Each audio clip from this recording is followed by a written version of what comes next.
Amateur Beer Review. I'm, of course, the Reinaas, and sometimes you can get good beer to come to you, but sometimes you just gotta go to the good beer. That being said, we're at the end of the UP, more or less, at Copper Harbor at Brickside Brewery with owner and head brewmaster Jay. Jay, thanks for letting us film here.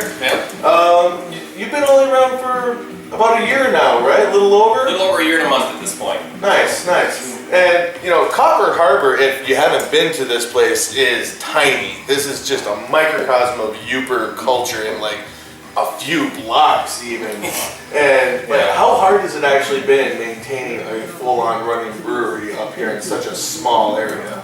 During the summer it is not a problem. We have such a flow through of tourism through here with the various attractions that are up here now. And wintertime was a little slow.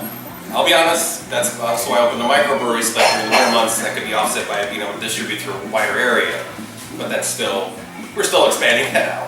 Now, speaking of distribution, you've got some bottles going out now, which you can get here in Copper Harbor and the surrounding areas. Is there going to be any plans for that to get out into a wider reach anytime? We're planning, depending upon how we maintain through the summer, keeping our stocks up. We hope to be expanding out to the Marquette area this late summer. I'm thinking more like early fall, we'll go out to there. So, and then hopefully, keeping up with that next year, we'll jump out to the next area, which would be over by the Straits area, so like St. Agnes. So that kind of covers like the three main areas of the UP. And I think at that point we'll just about be not maxed out on capacity as so much space, because we're a fairly small building. Right, you're operating a 3-barrel system right yes. now. There's only so much you can do with that. That being said, you've apparently got a great response from the locals and beyond. What's your next step? What's the next step for Brickside? What is the next phase of your plan for world domination? Well, let's see. This year we're hitting all of the major Michigan beer festivals. We'll be down in Ypsilanti for the Summer Beer Fest. The second week of September. No, wait, September 7th. The Fall Beer Festival in Marquette, and then I think it's in February is the one down in Grand Rapids, the Winter Beer Festival. We'll hit all those and just try to get the name out there. Just slowly keep expanding out, but slowly doing it. We're not in any rush to trying to take over the whole state. Just covering the UP, I'd be happy. Are you gonna try and up to a bigger system ever at all? That is about what is that? That's about it's still three years away when our initial lease is up. I think the plan, we've been tossing about, is that we'll take over the property and I have another house to. Okay, that's all done. So. Variable. Next year we do have to honestly sit down and really start working on the plans on that, where it's either take this up, or basically we're in a basement.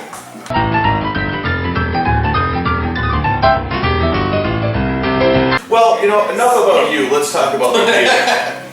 I've got the Stone Ship Stout. I would almost go so far as to call it an Imperial Stout myself. I was too lazy to change the name.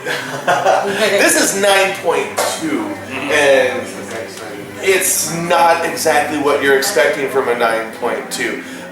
When we came in here the other night for the first time, I grabbed one of these as my opener because I saw 9.2 as a stout and got a lot wide-eyed and was like, yes, yes, please, and was fully expecting it to be, sweet, as a lot of the bigger gravity stouts are, and this is not.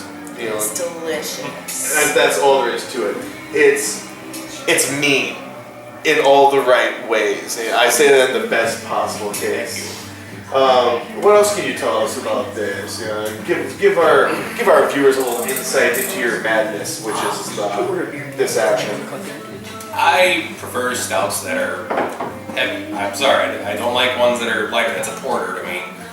So I don't know. It was a recipe I tinkered about with homebrewing for years, getting it down. And this is one of the few recipes I can say I really worked for years to get this down to what it's at.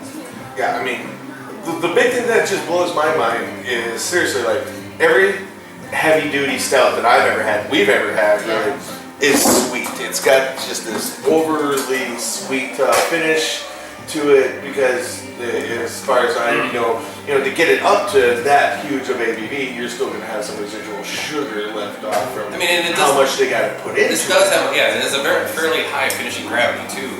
So it's still, there's a lot of sweetness still in there, but with enough, I don't think it's that much hops in it, with enough hops into it, and I believe I use a Scottish ale yeast in there, which also helps to give it a different flavor.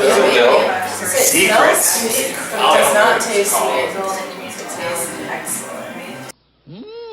It's very tasty. All right, let's move to the complete opposite end of the spectrum. We go from number 8, which is the stout at 9.2, to number 1, which is the Weizen at 4.7. Lighter all the way around and less potent too. But this is, well,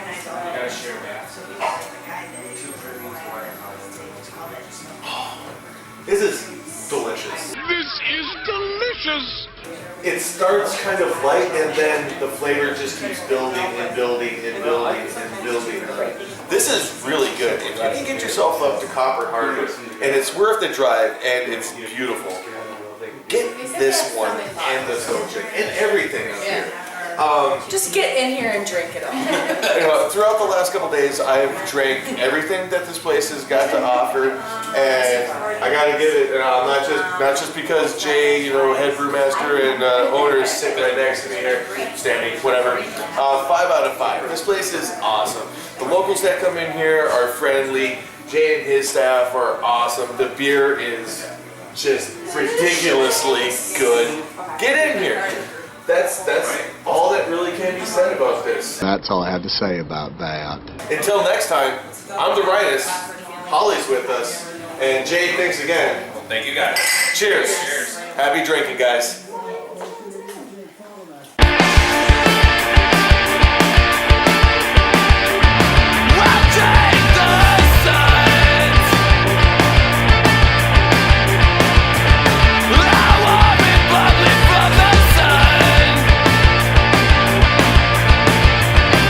Peanut butter disaster.